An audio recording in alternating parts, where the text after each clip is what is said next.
and welcome to the Game Plan Coaching Podcast. And today's guest is Professor Adam Nicholls, who is Professor of Sport and Exercise Psychology at Hull University. He's got a lot more credentials than that. He's the leader of the Sport Psychology and Coaching Group. He has over 85 published papers, 3 books, which include Psychology in Sports Coaching, which is now in its 3rd edition. That's not bad. But the bit that really got my attention when I came across Adam, that was that outside of his academic work, he's a brown belt in Brazilian Jiu Jitsu. He's 9 years of training in, competes at the British Open. So this isn't just somebody who just does research about how athletes handle pressure. He goes and stands in a competitive ball ring, waiting to be called out to the mat and tests his own theories on himself. That's really compelling for anybody, let alone a researcher. I reached out to Adam because I follow him on LinkedIn, and his posts, they just keep stopping me. Short clips of Klopp, Popovich, Steve Kerr, and Adam unpacks the psychology of what they're doing. So he talks about care and compassion, what high challenge really looks like, along genuine support for the people that you're coaching. There's a piece of research that Adam shares in the conversation about halfway through, and he talks about the closeness of relationship between coach and athlete. And if it gets too close, the perceived support from the coach actually feels like more pressure on the shoulders of the athlete. And the athlete feels like they don't want to let the coach down. So it's like having your best friend in the car when you're trying to parallel park. The care can make it harder rather than easier. And some exciting news. I'm really delighted that the podcast is going to go into a partnership with Coach Logic. So we had Andy and Mark, who are the joint CEOs of the organisation, on the podcast recently. And in future episodes, we'll be sharing some practical coaching challenges for you to try out in your own practice, and talking to coaches about what they've noticed when they've been really intentional about how they coach. More to follow soon. So here's my conversation with Professor Adam Nicholls. Enjoy.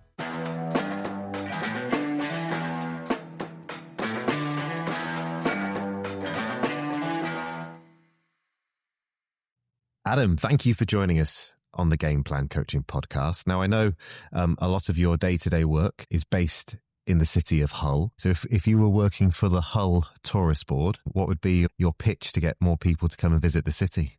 What I would say is, I'd say it's one of the friendliest cities that I know. It probably has like an unfounded reputation, really. And actually, you know, there's so much to visit in Hull. There's the Deep, which is an amazing, kind of centre for like aquatics. I think last year or the year before, it was the gay capital of Europe. So it's just generally a very, very friendly place to visit. Wasn't Hull the European City of Culture relatively recently? Yeah, it was a city of culture. I'm trying to think the year. 2016 rings a bell. But yeah, it definitely was. And we did a few events, and there was lots going on in the city. Yeah, and it really put Hull on the map, which was great. Yeah. Well, like I said to you before we hit record, I've got a family connection to Hull.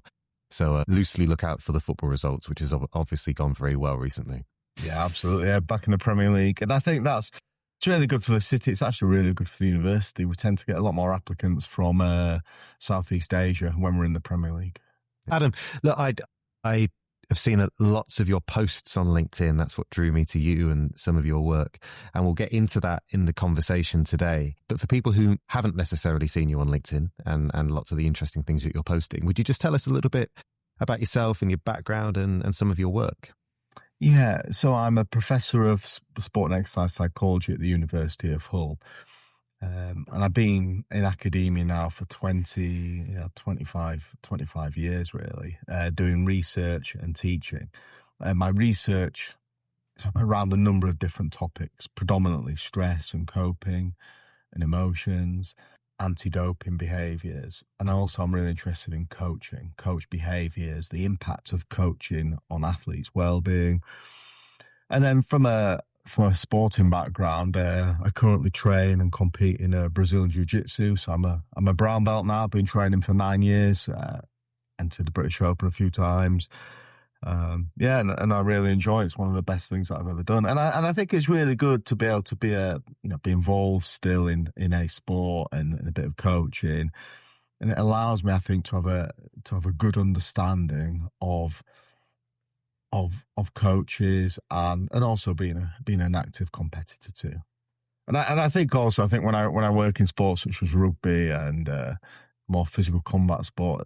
I think I get a little bit of respect sometimes. Yeah, completely. To be a brown belt in Brazilian Jiu Jitsu is no mean feat. So it's taken you 9 years to go almost from complete beginner up to that stage. Yeah, 9 years training 2 or 3 times a week, competing. I think Brazilian Jiu Jitsu as a sport, it takes a lot longer than traditional martial arts to get to black belt. So yeah, you have to earn it. So I'm hoping maybe in another 2-3 years, get my black belt. So that'll take me up to about 12 years. So I think if you're training full time, you can do it in 4 or 5 or 6. But, for someone like me, it's 10 to 12 years is decent.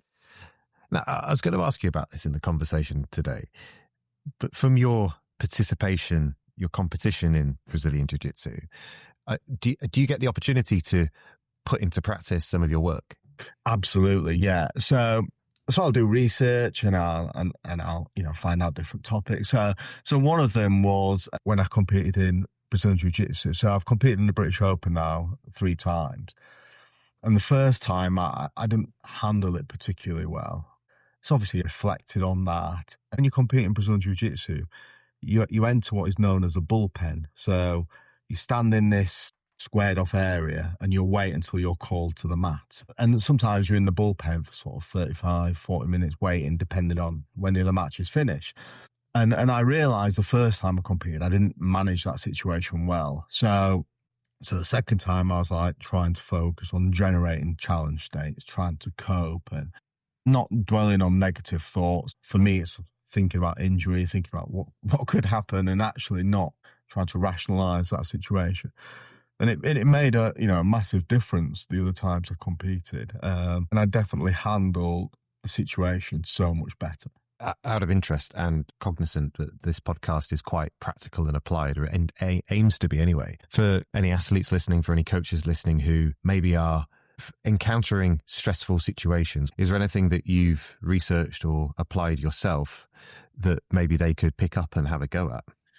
So a number of things. So first of all, stopping negative thoughts. Right. But just stopping a negative thought, once you stop the thought, you will then go back to that thought immediately. So one thing that I do and I recommend is, so thought stopping, so that can be visualizing a stop sign, saying the word stop to yourself, but then immediately add in some positive thoughts, things that you want to focus on, opportunities that you see. So you're not automatically going back to the negative thoughts. And I find it a really helpful strategy. Another one, which is very basic, but also very effective, is deep breathing techniques. And the key to this is box breathing there's lots of evidence that the actual pause is not great. So it's just simple. Your inhalations should be shorter than your exhalations. So inhale to the count of 4 or 5 and exhale to the count of 6 or 7. So as long as your exhalations are longer, it calms you down. So they're just a couple of practical tools that I think are quite straightforward to use, but also actually really effective. On one of the episodes of the podcast earlier in this series, we had a guest, a lady called Sally Needham, whose work is primarily in football, and she's studied neuroscience and is joining the dots between how the brain works and then some of the things we can be intentional about it, better equipping our players to deal with fight or flight responses. And she talked a lot about breathing and some other strategies too. Another guest we've had this series is Dr. Pete Olashuga, who came and spoke about some of his insight and research around coach burnout, coach stress. And you mentioned at the top of the recording that your work is centered around stress and coping and emotions. I don't know if you'd be able to just tell us a little bit more about like what you've discovered and what the implications are for practitioners. One thing we've done is, particularly in my research, is I've looked at effective versus ineffective coping strategies. So that is strategies that help athletes perform better under stress compared to strategies that are ineffective, so decrease well-being and decrease performance. So off the top of my head then, so I'll talk about ineffective coping first. So what we found is that so these are elite golfers, professional rugby union players, when they cope ineffectively, first thing they do is they stop attempting to cope. They just force what they're doing. They carry on necessarily without thinking. They're not trying to consciously regulate and deal with their emotions. That's a really common thread. Within golfers, what they would do is they would speed up their routine. So normally if they would do a, two swing routine, they might just do one, or they might do nothing at all, put the tee in and just hit the shot, because they're trying to force a situation. They're trying to get out of the situation as quick as possible. So it's almost like it's this behavioral avoidance. Another thing with rugby players, these are professionals. There's a couple of them who, one would maybe stand where they couldn't receive the ball the next play after making a mistake. Again, it's a form of behavioural avoidance. So these things are not conducive to managing stress effectively. So the things that are then, so logically analysing a situation, so working out what maybe went wrong, how you handled it, what you could do better in the heat of the moment. That's quite an effective coping strategy, also known as problem solving. Within coping, we have strategies such as that deal with a stressor, but also strategies that deal with our emotional responses to the stressors, like kind of emotion-focused coping strategies. So going back to the problem focus, so logically and analysing the situation, time management, working out how you can fit in maybe if you need additional training, how to prioritise. These are all kind of quite basic things, but until you're aware of them, then people don't tend to do them. Visualisation, I see that as another very, very important coping strategy. Increasing effort. So one thing that athletes, and I guess people, can tend to do is, when we're in stressful situations, we can withdraw from what we're doing. It's called goal withdrawals. It's almost like giving up before the end of a match, end of a competition, whatever it may be. And that, again, is something that's not obviously conducive to performance. So there's some of the strategies that are aimed at the stressors. And then in terms of managing your emotion, well, things such as wishful thinking. So you might be in a difficult situation. So you just, say to yourself, well, actually, this could change. So it's trying to generate these more pleasant emotions. I've covered deep breathing, the use of humour, the use of social support. And I think for coaches, for athletes, but really coaches in particular, having a social support network is absolutely vital.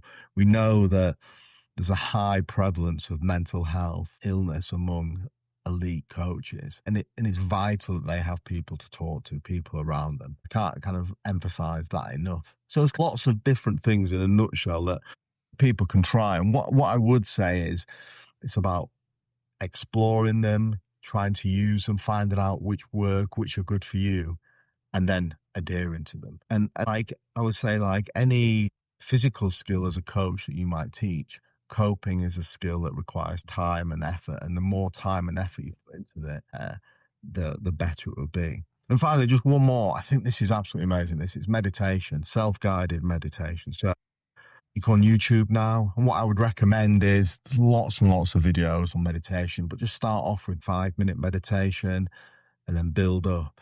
And so much evidence to support this, that it increases neuroplasticity, so it changes the structure of your brain.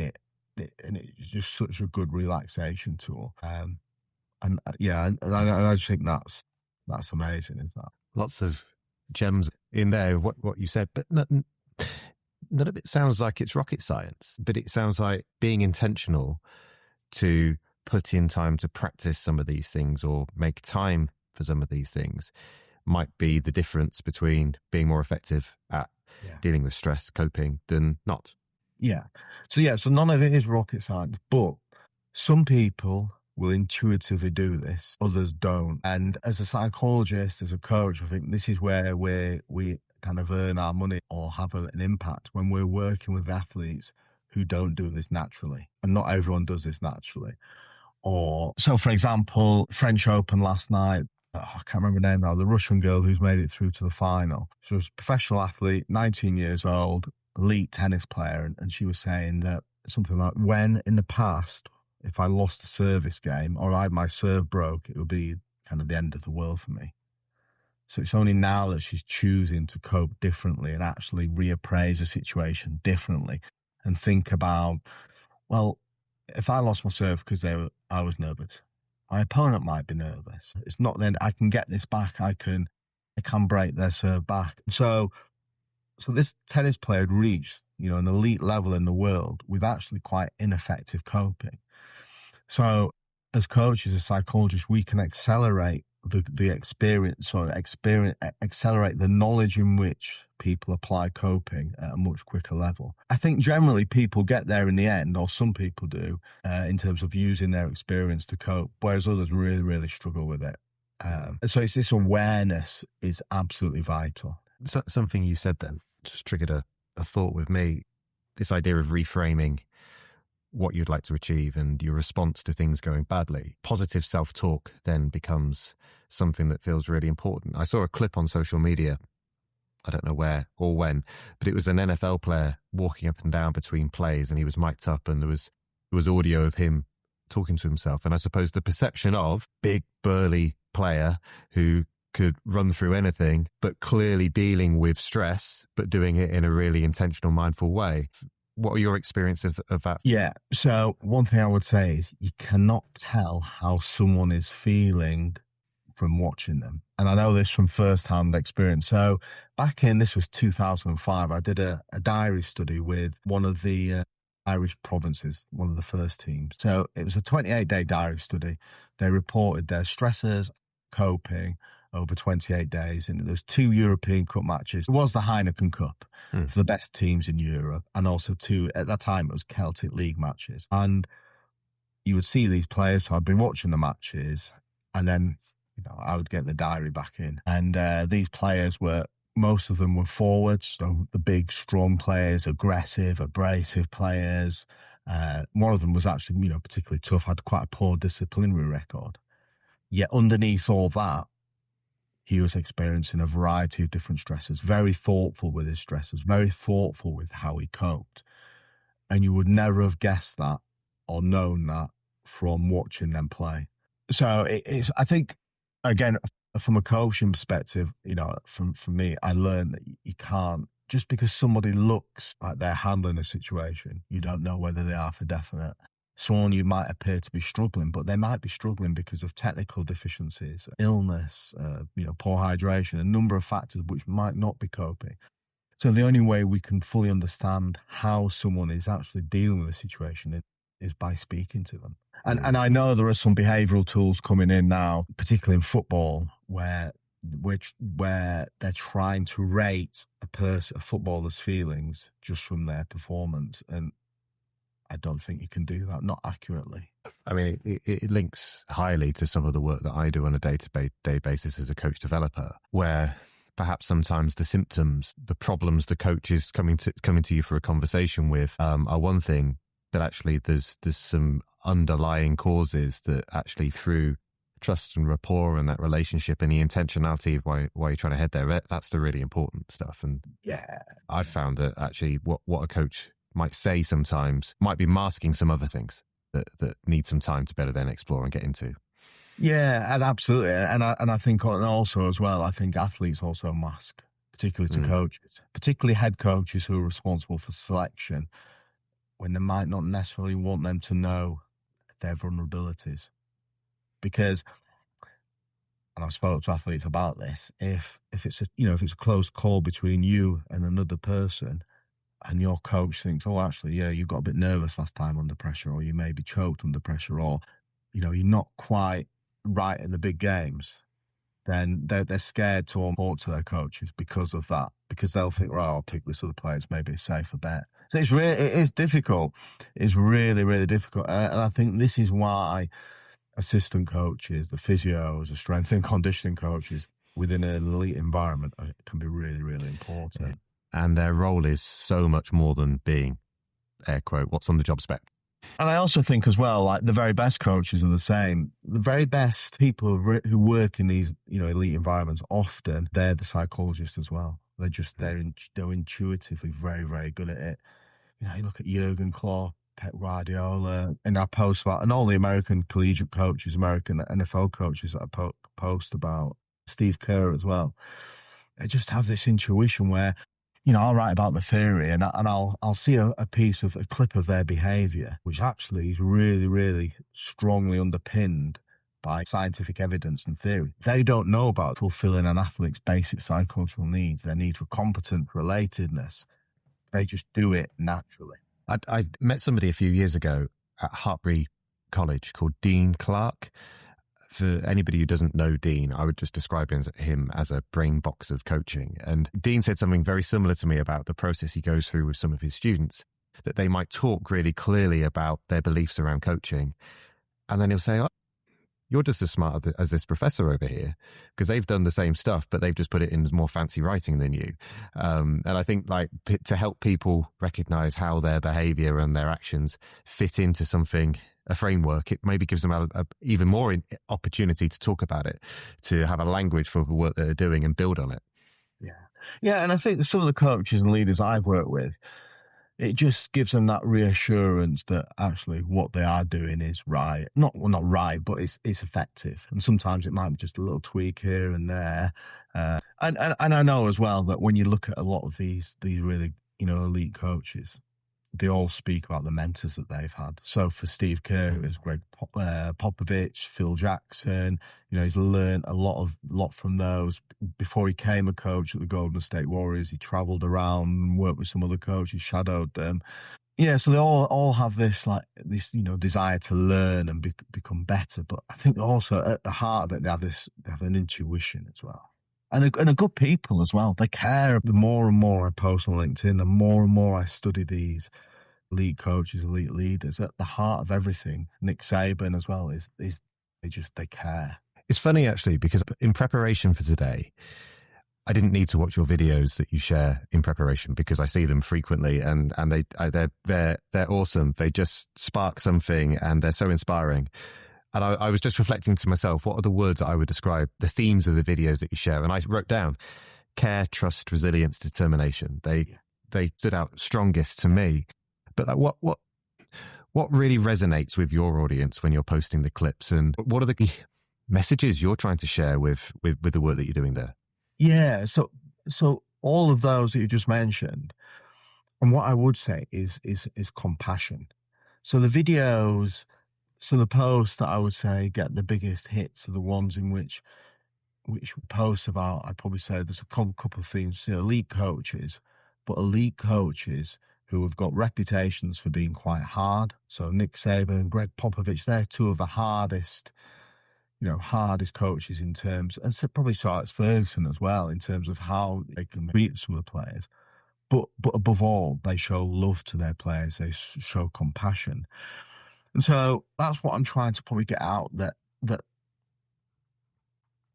being compassionate as a coach and as a leader is not an opposite of being a hard taskmaster. I think creating a high challenge environment with high care is vital. That's how you get the best out of people.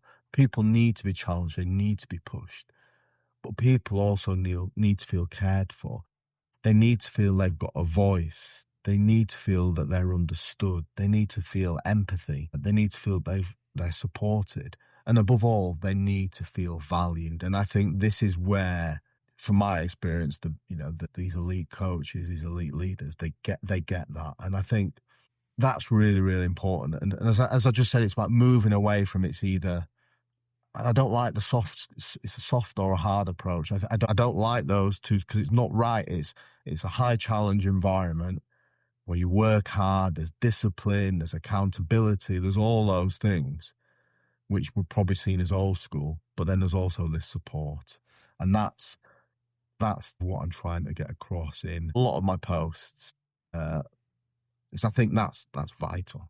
I met a former international women's footballer a few weeks ago up at an event at St. George's Park, and we recorded a bit for the podcast actually, and I asked her about some of her most memorable coaches along the way, and what is it about the way they work together that's really stuck with her. And she said, I can't really remember anything technical. It was my favorite coach, and she didn't name them. So they just cared about me. They just cared about me as a person, and they were emotionally available. It's a very clear pattern. Like, why do you think, Adam, that there's almost this myth of a reputation that good coaches are hard taskmasters? Where's that come from? Yeah, I think it's probably because it's an old school approach. And if you look at, certainly maybe in the UK, the history of, of our sports, they're the coaches who were probably successful. They're very hardened coaches. And I do think you need that. Environments need to be tough. You're asking players to go and perform under the scrutiny of a crowd, of cameras, of high pressure. So it needs a certain type of person to do that. So the training has to, in a certain extent, reflect the demands of that to a certain extent. But there also needs to be the other end to it. And so, yeah, so when I think back, I think it's probably because it was successful in the past. Famous coaches who coach that way, and actually this is the way to do it. We need to show authority so our players remain disciplined. But I think, the times are changing now. We're understanding more about human behaviour and what motivates people and how to get the best out of people. I'm in an environment that HE is going through, it's a tough time at the moment, and it's all about these are your time, this is what you need to do. It's like, yeah, we know all that, but where's the support for that?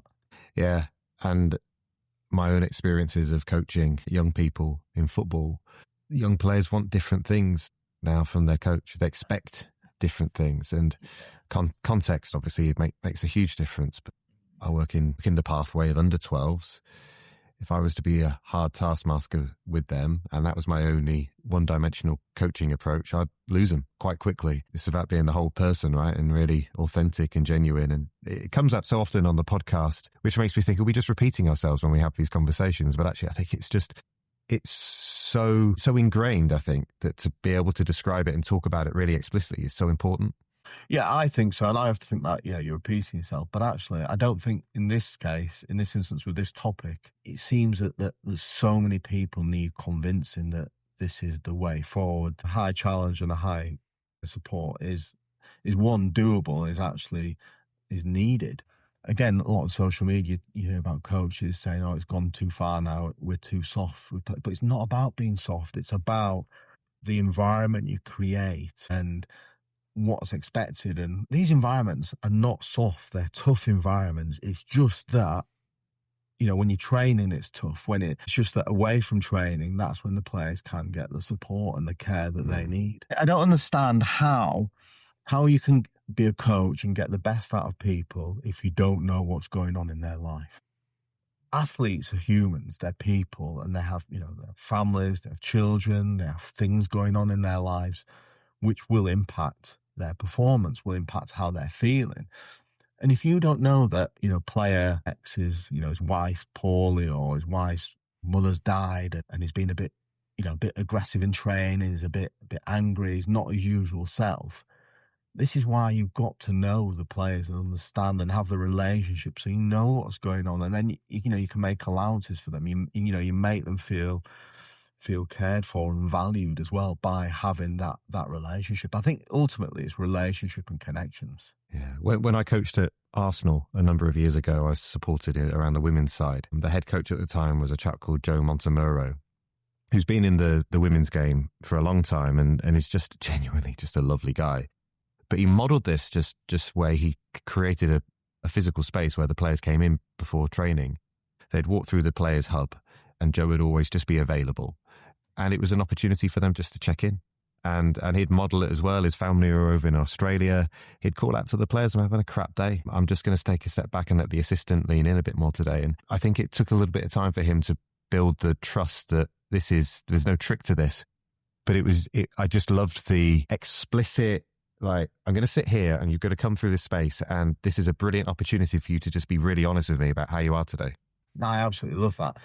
Because if you want people to show vulnerability to you and for you to build a relationship and understand how they're feeling, you've got to show that back. And I think a lot of leaders are afraid to do that, are afraid to show what they might perceive as being weakness. And actually, this is how you build relationships and build connections, by sharing your feelings and your thoughts and what's going on in your life. And then likewise, I think, if that coach is sharing those experiences, then, the players might come up to me one day and say, not feeling very well today, or this has gone on, or whatever it may be, not slept well, my, kids being ill in the night. And then they'll feel comfortable doing that and he'll want that. And then you've got that appreciation, which And that's where I think people criticize, oh, this is a soft environment. No, it's not a soft environment. It's a conducive environment. It's an environment that supports well-being, mental well-being. And ultimately, it supports performance. Yeah, totally. I was at a rowing conference earlier this year, and one of the guest speakers was a person called Nana Badu, who runs a CIC organization. And he talked about the value of modeling imperfection as a leader, as a coach, not in a false way, but he just highlighted if you're able to demonstrate that you don't know everything, you don't have all the answers, you're a person, and with that being a person, you have fragilities, it lets other people in. It gives them the chance to offer something that they've got, and the benefits of creating that belonging, the trust, the work it goes on and on. But the way he put it, that modeling imperfection lets others in, it just really, really stood out to me. Yeah, that's Steve Kerr spoke about. I think I posted about that. Steve Kerr said that I don't always know the answers, and actually, when I don't know the answers, I speak to my assistants, and this is when growth comes, because we speak about finding solutions, and it actually brings other people on, and they again have this voice. And we shouldn't expect everyone to have the answers, and people shouldn't expect that they need to have an answer for everything either. And again, it goes to this expectations of what is a leader. And actually, vulnerability, I think, is really important in a leader.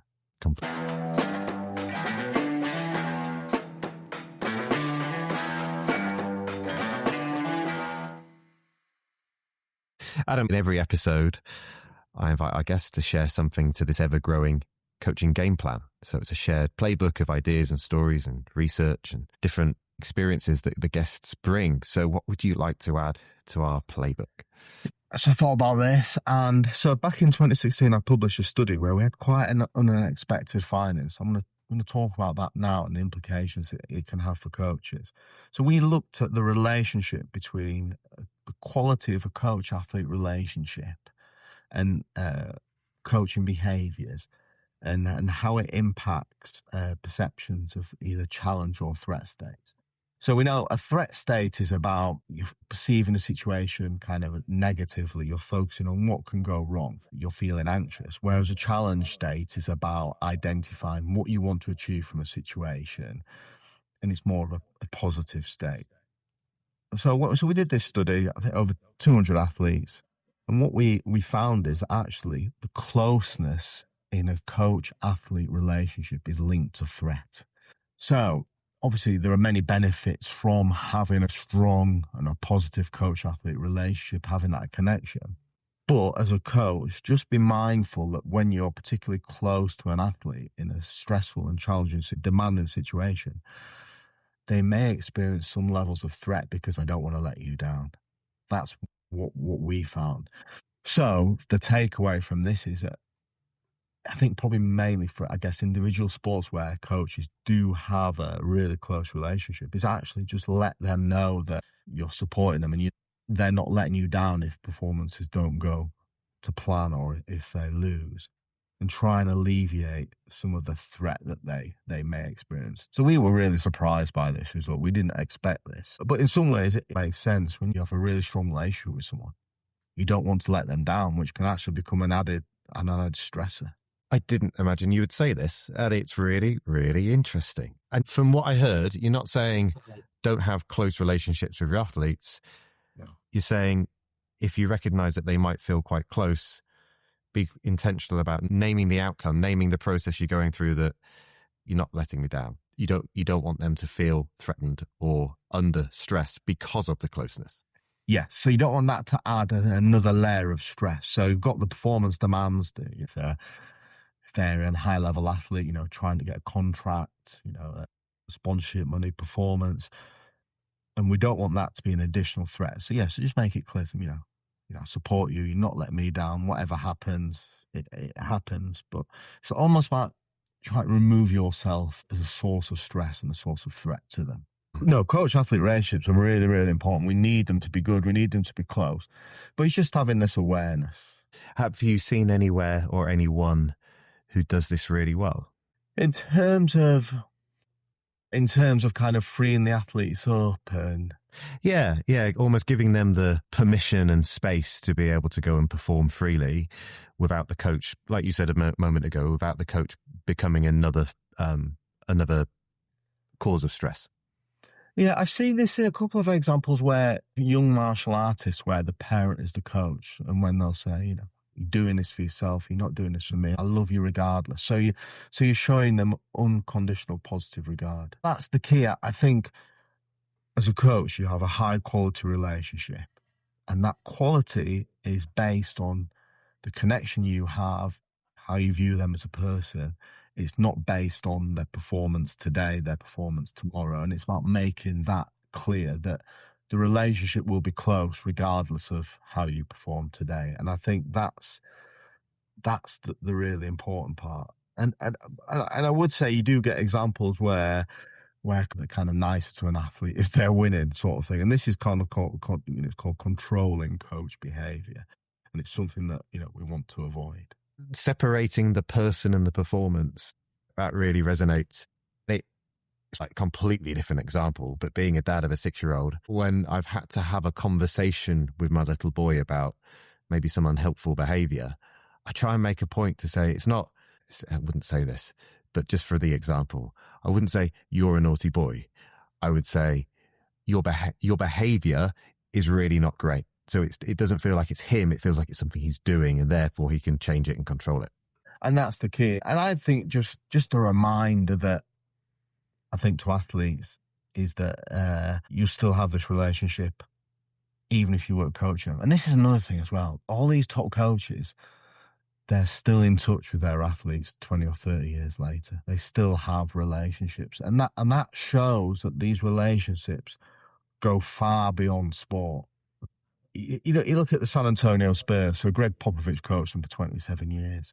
You know, he's not been well recently. All his old players are around him now.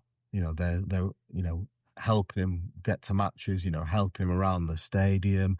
That shows the quality and the genuineness of the relationship that they formed and the connection. It's lifelong, and it's more than sport. It's, you know, it's about the person. And that's vital, I think.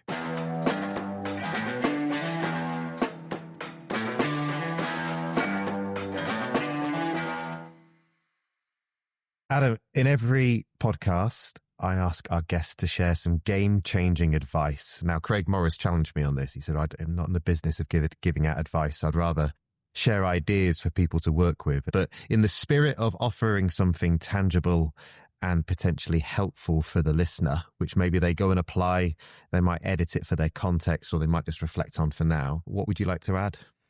Yeah, so we've touched upon this a little bit earlier in the podcast, but what I'd like all coaches to do listening now is we spoke about compassion, connection, relationships today, is now just think about a time when you've been coaching and you've not maybe showed as much compassion as what you could have done.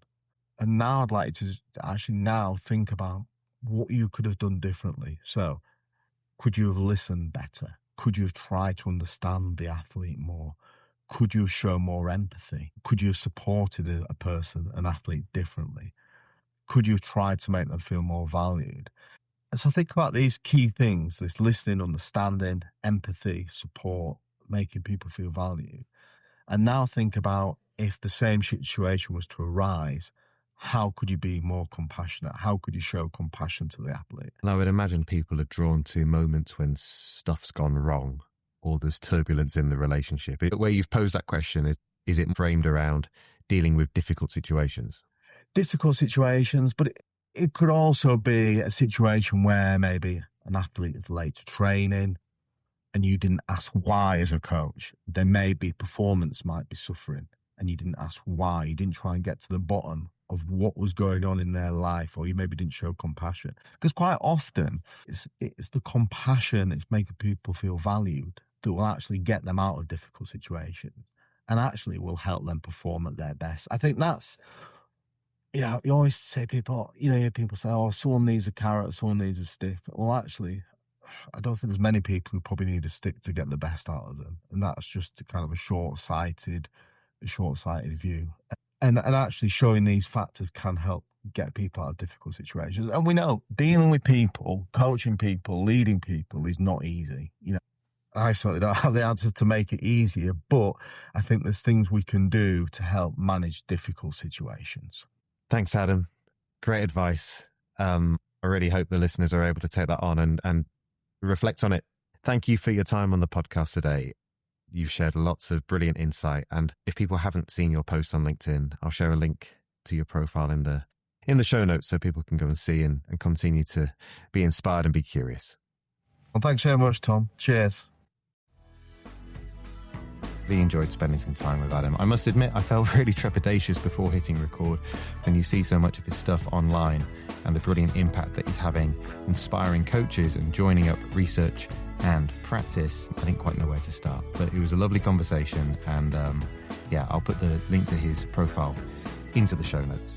So I mentioned this in the intro. We spoke about it in the conversation, that close coach-athlete relationship and how being closer to your athletes, the more they can feel the weight of you not wanting to let you down. And as coaches, we have to put lots of effort into building those relationships, but also naming and being explicit about we have unconditional support for them.